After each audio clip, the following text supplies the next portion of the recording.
So turning back to the story that we've been following all morning long, a China Eastern Boeing 737 plane has crashed in the southern part of the country. There is no word yet on whether anyone has survived the crash. Officials say rescue crews have been sent to the site. So for more on this, we want to bring in CBS News transportation safety analyst Robert Sumwalt. He's also a former chairman of the National Transportation Safety Board. Robert, I'm so happy you are here today. First, let's just start with this plane. The aircraft is a Boeing 737-800. What can you tell us about this type of plane? Well, good morning, Anne-Marie. I think it's really important to point out that this is not the 737 MAX that had two crashes three and a half years ago and was subsequently grounded. This is indeed a 737, but it's not the MAX. It's the 737-800. So I think that's important to point out right off the bat. Robert, is this the same model used by domestic airlines in the United States? Yes, the 737-800 is widely used by several of the major airlines here in the United States. And so how would you describe China's safety record? Well, generally good. It's gotten much better over the years. 20 years ago, it wasn't as good as we would like for it to be.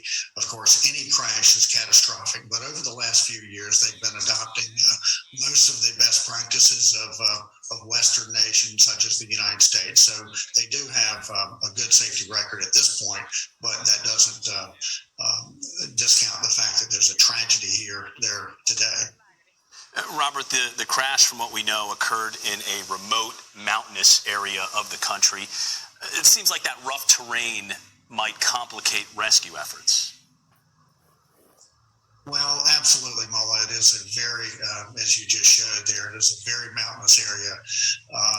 I'm not optimistic that there are survivors. This airplane plunged from a high altitude, and I hate to say it, I don't think there's any survivors. As far as the ability to conduct the investigation, airplanes these days are constantly downlinking altitude information, airspeed information, all types of information. So I don't think that the ability, perhaps the inability to access the wreckage site right now will complicate the investigative efforts.